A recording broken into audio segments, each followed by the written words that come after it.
When you reach the moment in which you can trust Allah and you can resign your affairs to Him and you are relaxed about the outcome, you will find yourself confident to do things you never did before. Why? You'll find yourself taking risks, calculated risks that you never took before. Why?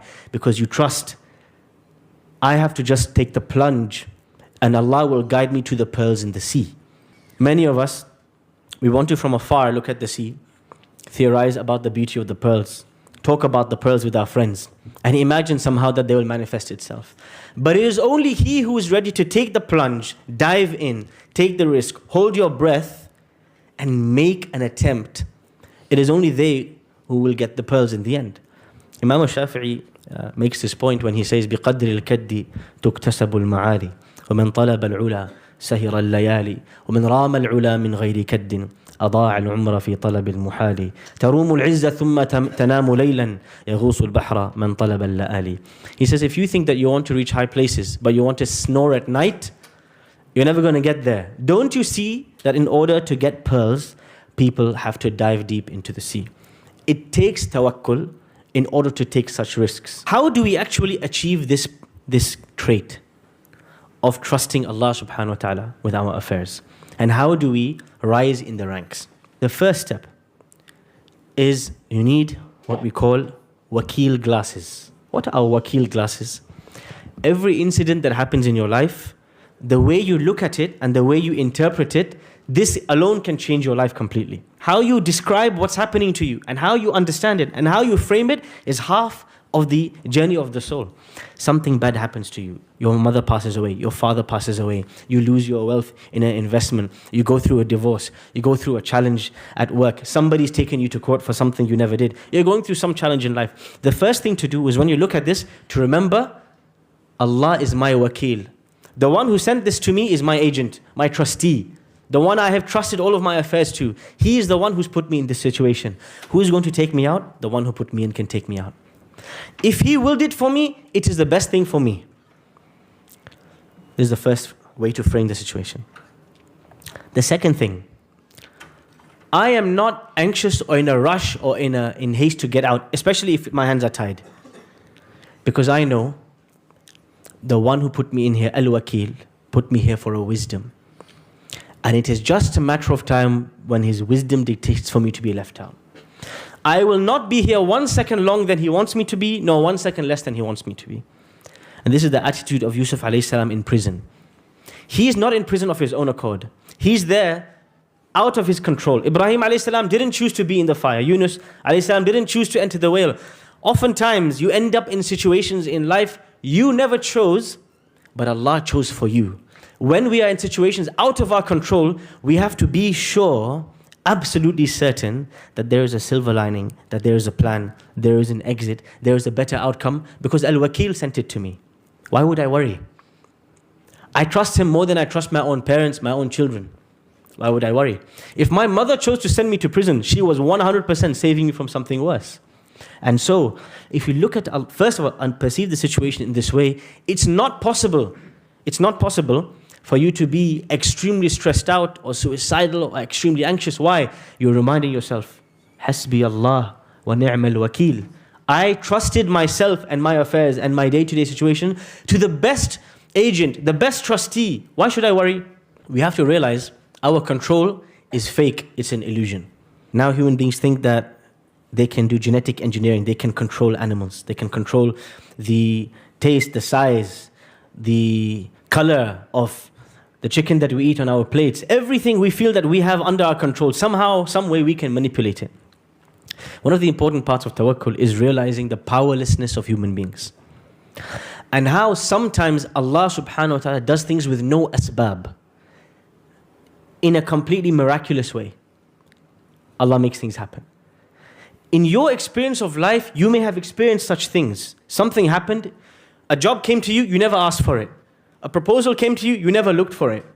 And you realize from these situations, I could do a million things and I get nothing. Or I could even sat on my seat and Allah can bring me something I never asked for. Allah can provide with or without the means and the methods and the tools. And when you are feeling despair and anxiety and worry, you have to remember these situations when Allah gave you, when you never asked for something.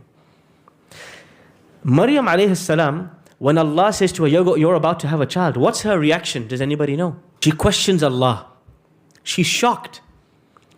أَنَّا يَكُونُ لِي غُلَامٌ وَلَمْ يَمْسَسْنِي بَشَرٌ. She asked the angels, how is it possible for me to have a boy and a man has not touched me? قَالُوا كَذَلِكِ اللَّهُ يَفْعَلُ مَا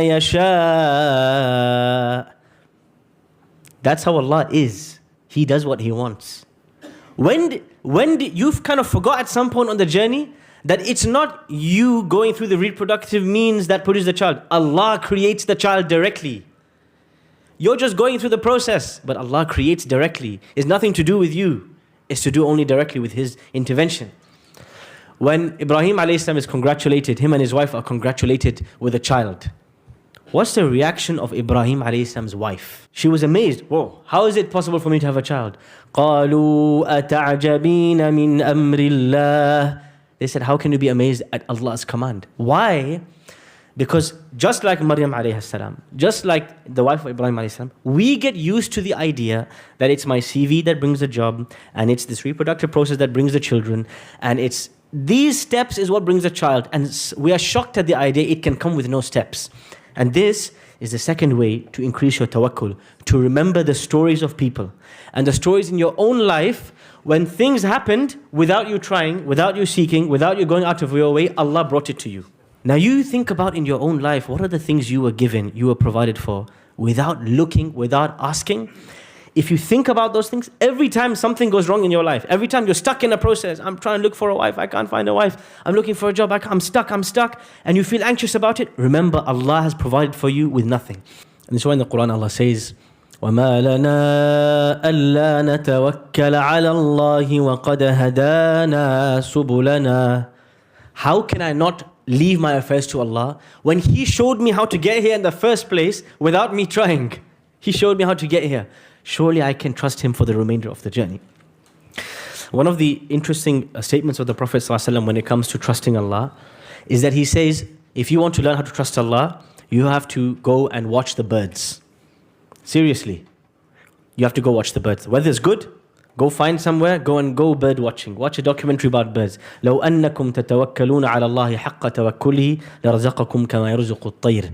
He said, if you were to trust Allah properly, He would have provided for you like He provides for the birds. They leave in the early morning with an empty stomach and they return in the evening with a full stomach. The birds live day to day with no guarantee I have food for tomorrow. They don't have savings. Have you seen a refrigerator in a bird's nest? Anybody seen a freezer? No? Bank account? They have no clue what's happening tomorrow. Us, with our insurance policies and our bank accounts and refrigerators, we're still anxious about next week. These guys have no clue what's happening in 3 hours' time. They leave in the morning, empty stomach with only one conviction. The one who provided for me yesterday will provide for me today. There's another important point there. They leave in the early morning. Yes. Those who wake up at 12 p.m. hoping for the futuhat of Allah and the miracles of Allah to descend. Yes. The birds work hard. The animal kingdom in general, you see very hard workers, from the bees to the ants to the birds. They don't stop moving. They exhaust themselves. And then Allah provides from them in a way that they never could imagine. If you wake up at 4 or 5 a.m., there's nothing in the world you can't obtain if you trust Allah in the process. Everything the Prophet ﷺ ever sought in his life, he woke up early for it. Whether it was knowledge or closeness to Allah or even military victory, he would always start in the early morning. That's the secret of his tawakkul. He would start before everybody starts, and then he would say, oh Allah, I've done my job, now it's your turn to show me the outcome. Ibn al-Qayyim rahimahullah, in Madarij Salikin, he heavily criticizes some of the ideas of the mutasawwifa, the Sufis of his age, who used to say, tarkut tadbir. If you want to reach a stage of trusting Allah, you have to sit back and kind of leave things be. And he said, no, that's not how you get help from Allah. You have to work hard. If anybody were to get help from Allah free, it would have been the Prophet ﷺ. Then why is it before a battle he's lining up his soldiers and he's arming them and he's strategizing and he's sending scouts and intelligence and placing them and he's got this whole strategy? Why? He can just leave it, Allah will help him. No, he knows it's obligatory on me to take the means for me to earn the help of Allah. So we have to exhaust ourselves in the means. So many people, they fall short in this regard. And then the second part, once you take the means, you have to divorce your mind and spirit and soul. This thing cannot bring me any good, and it cannot remove from me any harm. This is one of the very most difficult steps in tawakkul, is you submit an application and you say to yourself, my CV can do nothing if Allah wants otherwise. I leave it to Allah. Because you invested so much into it. You're going through the marriage process, signed up to 4 mobile apps and 3 websites and called all of your aunties and uncles and all the WhatsApp groups. Still I can't find.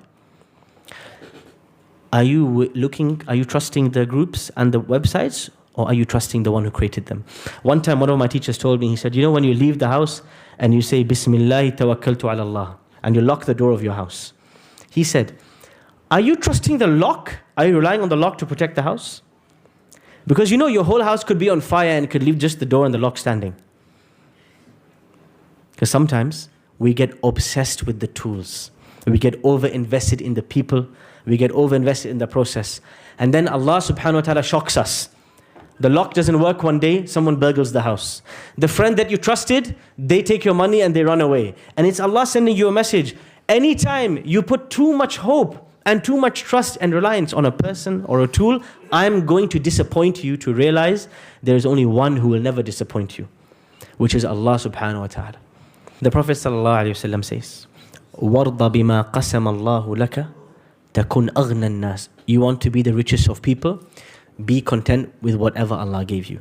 One of the beautiful ways he expressed this is in a hadith where he says to Ibn Abbas radiyallahu anhuma, وَعَلَمْ أَنَّمَا أَصَابَكَ لَمْ يَكُنْ لِيُخْطِئَكَ. Remember, young boy, what hit you was never meant to miss you. وَمَا أَخْطَأَكَ لَمْ يَكُنْ لِيُصِيبَكَ. What missed you was never meant to strike you. وَعَلَمْ أَنَّ النَّصْرَ مَعَ الصَّبْرِ وَالْفَرْجَ مَعَ الْكَرْبِ وَأَنَّ مَعَ الْعُسْرِ يُسْرًا. And the Prophet ﷺ would train his companions so much on this idea of rida, of contentment. But contentment doesn't mean that a person should be passive, not interested, not active, not trying. No, contentment is you tried your best, you exhausted yourself, you want ihsan, the best of the best in everything that you do, and yet, whatever Allah gives me, I'm happy.